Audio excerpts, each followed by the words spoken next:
Taoiseach Leo Varadkar waves to a passerby as he poses with left-to-right Theresa Newman and deputies Kate O'Connell and Maria Bailey while canvassing in Tullamore. Photo: Damien Eagers Leo Varadkar claims protocol around the office of the Taoiseach is why he won't take part in a debate on the 8th Amendment referendum with those on the opposing side. Mr. Varadkar told the Irish Independent that the Taoiseach normally debates exclusively with the leaders of the other political parties during referendums. Given that all other party leaders are in favour of repealing the legislation, there is nobody of appropriate stature to debate with him, he said.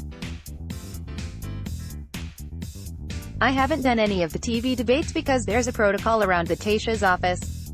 What you do as Taoiseach is you debate other party leaders, he said. Because the other party leaders are all supporting a yes vote, that doesn't arise. You tend to only debate opponents in that kind of scenario, so you know, who would I be debating? Would I be up against Maddie McGrath, he asked. Taoiseach, who was once staunchly anti-abortion even in hard cases such as rape, said his position evolved after listening to the women in my life, my mum and my sister who will be voting yes. Now he says that proposals for legislation for abortion up to 12 weeks was necessary because all crisis pregnancies are hard cases. He said abortion is never an easy way out, adding, I can't imagine how anyone could make that decision easily. He also said it was virtually impossible to legislate for abortion in cases of rape alone due to the difficulty of proving rape. In Poland, they have that law and the equivalent of the DPP has to certify that the story you're telling of being raped is credible. And when you think of having to write a law like that and put women who are victims of sexual assault or sexual violence through that process, I find it revolting, he said. Mr. Varadkar warned that women were also at real risk by importing abortion pills without a clinician's supervision. I'm personally very worried that it's only a matter of time before we have a tragedy in Ireland, where somebody takes an abortion pill without supervision and dies as a result.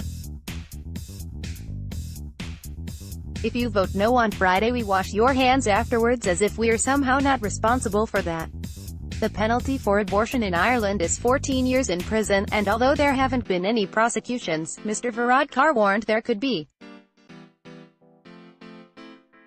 We have to consider the possibility that someone could report a woman for taking these pills. The Gardaí and the DPP wouldn't have much discretion, they have to enforce the law. He said it would not be possible to reduce the penalty to a lower sentence or to a fine. The 8th Amendment effectively says abortion is homicide, so the penalty must reflect this, he explained. As the referendum campaign enters its final week, Mr. Varadkar warned against notoriously unreliable prediction polls.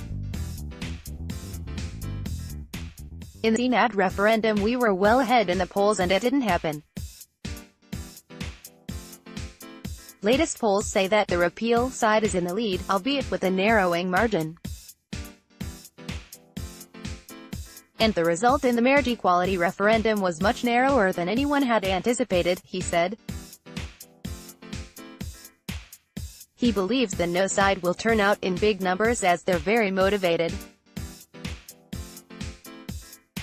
Mr. Varadkar was joined by numerous senior government figures on a canvass in Tullamore yesterday, including the NACE Simon Coveney, Health Minister Simon Harris and Housing Minister Owen Murphy. Pressing the flesh with locals on the main street, he sought to engage with no and undecided voters.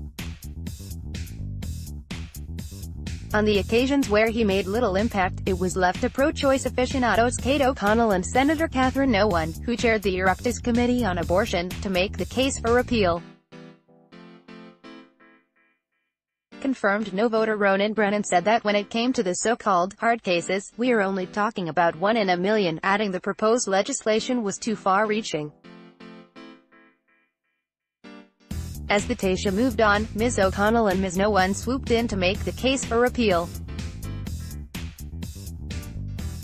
Some 30 minutes later, after speaking about her own personal experiences, Ms. O'Connell emerged somewhat hopeful she had changed his mind. Meanwhile, Mr. Varadkar launched a scathing attack on Sinn Féin's suitability as a government party after polls showed a surge in support for leader Mary Lou McDonald. "I do not consider Sinn Féin a compatible partner in government. They're not a normal party. They don't respect our courts, they don't respect our prison officers," he said, before adding, "There's no election planned, Irish Independent."